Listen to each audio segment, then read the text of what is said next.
Pasamos a la tercera presentación, cuyo título es Estudio GESIDA 8815 para la detección precoz del carcinoma de pulmón. Ha sido útil tanto esfuerzo y nos lo presenta Lali Valencia. Cuando quieras. Muchas gracias. Buenos días. Primero, indicar que los resultados son todavía preliminares, aunque os he contado varias veces ya el estudio, pero yo creo que ya tenemos datos suficientes para ir pudiendo hacernos una idea. Primero, recordar cómo surgió el estudio. En el año 2014 se publicó por primera vez un estudio prospectivo para ver si era realmente útil hacer un TAC de baja radiación anual a la población con infección por VIH. Lo que nos llamó la atención entonces es la baja incidencia de carcinoma de pulmón que se diagnosticó y luego, por otro lado, la alta incidencia de pérdida de seguimiento de aquellos pacientes. Partiendo de esta base, desarrollamos nuestro estudio. ¿Qué nos planteamos? Pues el objetivo principal fue evaluar la rentabilidad de la realización del TAC anual de baja radiación para ver si el carcinoma de pulmón se diagnosticaba antes en personas que tenían alto riesgo de desarrollarlo. Y, por supuesto, como objetivos secundarios, ver qué otras patologías se podían diagnosticar. El diseño del estudio fue multicéntrico, prospectivo, con un seguimiento por paciente de 4 años. Y los criterios de inclusión eran muy simples. Eran personas con alto riesgo de desarrollar carcinoma de pulmón, que tuvieran una edad mayor de 45 años, ya que sabéis que el carcinoma de pulmón en la población con infección por VIH aparece en edades más tempranas, y pusimos como límite una inmunodepresión en la que los pacientes hubieran tenido un nadir menor de 200 CD4. Antes de comentar los resultados, breve pincelada de cómo está el carcinoma de pulmón hoy en día en la población con infección por VIH. Este es un estudio muy grande en el que compara 35 pacientes con infección por VIH y carcinoma de pulmón y más de 5.000 pacientes con carcinoma de pulmón sin infección por VIH. Llamativo lo que ya sabemos, los pacientes son más jóvenes, están en tratamiento antirretroviral, la carga viral es indetectable y en cuanto a la supervivencia veis en la gráfica que claramente los pacientes con infección por VIH tienen, sobre todo en las etapas iniciales, una supervivencia menor. Por tanto, ¿qué nos planteamos? Que esta supervivencia puede mejorar fundamentalmente si los pacientes están con carga viral indetectable y una buena respuesta inmunológica y si se realizan técnicas de detección precoz, que, por ejemplo, en determinados países están implementadas de forma rutinaria, como en Estados Unidos, como veis en esta publicación del JAMA, pero que en España todavía no está implementado de forma general. Comentado con miembros de la SEPAR, todavía no está estandarizado. Cada hospital hace un poco lo que le parece oportuno. En la actualización de 2021 hemos incluido en la base de datos 374 pacientes, pero se han analizado los resultados de 306. Como veis, en el estudio estamos participando 6 hospitales, de los cuales, bueno, pues nosotros empezamos antes y hay un cierto decalaje en el análisis de los datos, puesto que algunos pacientes entraron mucho más tarde. Y ni qué decir tiene que la adherencia a la prueba, si ya inicialmente era difícil, con la pandemia del SARS-CoV-2, ha complicado muchísimo el desarrollo de todas estas exploraciones que requieren una participación tanto por parte del médico como por parte del paciente. Las características generales de los 306 pacientes pues las veis reflejadas en esta diapositiva. Vemos que la edad media ciertamente es menor que la que los pacientes con cáncer de pulmón sin VIH tienen. Son pacientes con largo tiempo de evolución de infección por VIH, muy fumadores durante mucho tiempo y fijaros que el 100% de los pacientes analizados estaban recibiendo tratamiento antirretroviral, teniendo carga viral indetectable prácticamente todos ellos. Los hallazgos en el TAC basal nos llama la atención que cerca del 40% de los pacientes tenían ya algún nódulo. Si bien nódulos significativos, entendiendo por ellos los que son superiores a 8 milímetros y van a condicionar que el paciente sea dirigido directamente a vía clínica para despistaje de cáncer de pulmón, eran solo 23. Pero fijaros también la cantidad de hallazgos, además de los nódulos que encontramos en los TAC que realizamos. En el TAC basal no se detectó ningún carcinoma de pulmón.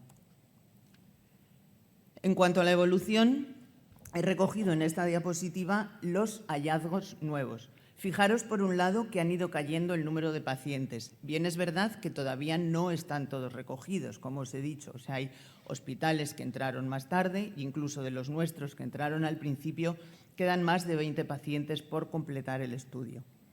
Fijaros que en la visita de primer año aparecieron de nuevo otros 24 nódulos y ahí sí diagnosticamos 3 carcinomas de pulmón.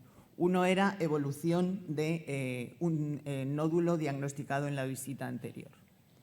En la visita de los 2 años se diagnosticó un nuevo carcinoma de pulmón y en la de los 3 años 4 que venían de nódulos ya diagnosticados previamente. En la visita de los 4 años tenemos todavía pocos pacientes recogidos y no ha habido ningún diagnóstico.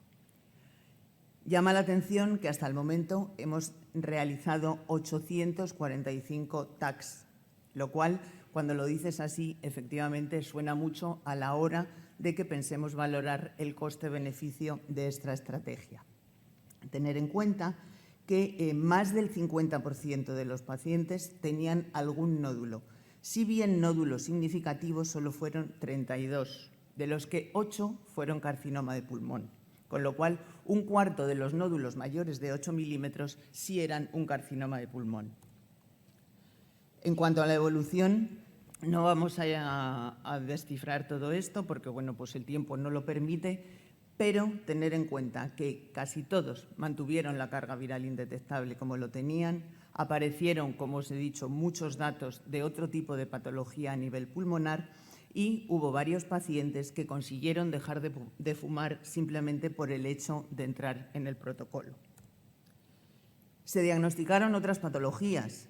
Tenemos que, bueno, pues a algunos pacientes el estudio les vino muy bien, porque cuando haces un TAC de tórax a veces coges cuello y a veces coges parte superior de abdomen. Y veis que también a un paciente cuando se le hizo la fibrobroncoscopia se diagnosticó un carcinoma de laringe. Los pacientes que fallecieron, veis que fueron por diferentes causas y uno de ellos, que tenía un adenocarcinoma de pulmón, falleció pese a haberlo diagnosticado en etapas precoces, encontrándose asintomático. Han dejado de fumar durante el tiempo del estudio el 8% de los pacientes y un 9% han disminuido han disminuido el número de cigarrillos fumados. La aparición de otra serie de patologías nos han condicionado tener que realizar diversas exploraciones complementarias, como ecocardiogramas, visitas a endocrino con realización de ecos y punciones tiroideas, ecografía abdominal. Y luego, en cuanto a complicaciones de las exploraciones complementarias, en las fibrobroncoscopias que se hicieron, un paciente tuvo una hemoptisis y otro una neumonía. Como conclusiones, a pesar de ser grandes fumadores, diagnosticamos solo 8 carcinomas de pulmón en 306 pacientes, lo que pone en duda la utilidad de la realización de TAC de baja radiación según el diseño de este estudio. Esto no quiere decir que esta estrategia no sea útil. Quizá a lo mejor cuando completemos el estudio tengamos que valorar cómo realizar la estrategia. Y es muy frecuente la aparición de hallazgos que conducen a la realización de múltiples exploraciones complementarias. Una conclusión secundaria, pero que sí que es importante, es que incluir pacientes fumadores en un protocolo, sea el que sea, puede ser un aliciente para dejar de fumar. Entonces, en cuanto a la pregunta si ha sido útil tanto esfuerzo, pues a mí me gustaría decir que sí, pero la verdad es que no lo sé.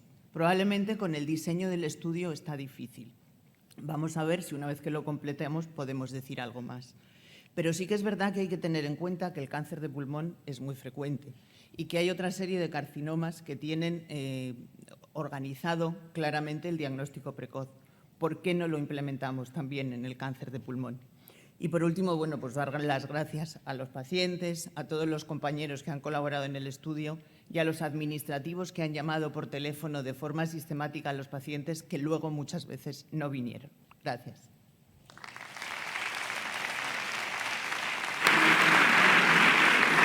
Muchas gracias. Creo que es una presentación muy procedente. Como tú dices, las neoplasias son frecuentes en general, especial estos pacientes. Más de la mitad de la cohorte eran pacientes adictos a drogas por vía parenteral, lo cual intuye que es gente de muy largo recorrido, con politoxicomanía, donde el tabaco tenía un peso muy importante, y encontrar alguna fórmula de diagnóstico precoz creo que es súper importante.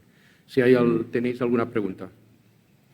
Sí, felicitarte, gran estudio, muy bien explicado. La pregunta de hacer, el hacer TACS, el objetivo es diagnóstico precoz y curación del cáncer. ¿Nos podías explicar estos 8 casos, cómo evolucionaron, ¿no? Porque el objetivo es que al final se curen y si se han curado, bueno, creo que uno ha fallecido, pero no sé exactamente qué circuito ha seguido. Sí, Gracias. bueno, en principio ya os he dicho que todavía los datos son preliminares, pero sí que es verdad que de los 8 pacientes diagnosticados de cáncer de pulmón, uno falleció, además era nuestro, y el diagnóstico, digamos que fue hecho de forma precoz porque el paciente no tenía síntomas, pero era ya un estadio 3. Entonces, ahí no, digamos que la estrategia de diagnóstico precoz no es realmente válida. Los otros 7, por el momento, están en evolución favorable. Alguno que yo controlo realmente, porque lo hemos visto en el hospital, está claramente curado, porque era un nódulo pequeñito, se intervino y ya está. Entonces, sí que es verdad que, bueno, una vez que completemos el estudio, analizaremos el resultado global, pero yo creo que sí que en esos pacientes realmente ha sido beneficioso. Juan.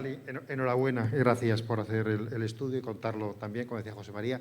Una pregunta tiene que ver un poco con la introducción que has hecho. Nos has mostrado que el pronóstico de los pacientes con VIH con cáncer de pulmón es peor que los que no tienen VIH, ¿no? La pregunta es, ¿eso está ajustado a estadio? Es decir, los pacientes que tienen VIH cuando se les diagnostica cáncer de pulmón se diagnostican en los mismos estadios. Yo recuerdo en la época de los linfomas que eso no era así. En los pacientes con VIH se diagnosticaban en estadios más avanzados y de alguna manera eso determinaba el pronóstico. ¿Tienes idea de si esto es así y si a igualdad de estadio y a igualdad de tratamiento el pronóstico es el mismo? Porque esto es... Sí, en el estudio que os he presentado, que he dicho que era una comparación de 35 pacientes con carcinoma de pulmón y VIH, y me parece que son como 5.300 carcinoma de pulmón sin VIH, las características son realmente similares. O sea, lo único que se diferencian es que los pacientes con VIH son 10 años más jóvenes.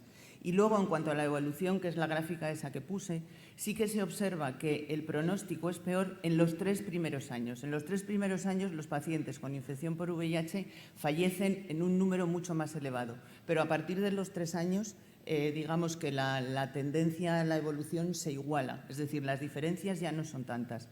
Y en ese estudio, que está publicado el año pasado, o sea, es del 2020, las características son muy similares, es decir, tanto en estadio como en histología, incluso como tratamiento, porque ya se ha visto que claramente los pacientes con infección por VIH se tratan exactamente igual que los pacientes que no tienen infección por VIH. Una cosa que yo quería añadir ahora, ya aprovechando, es que quizá a lo mejor no hay que hacer tanta diferencia en la inmunodepresión de nuestros enfermos, sino en que son, como tú has dicho, grandes fumadores.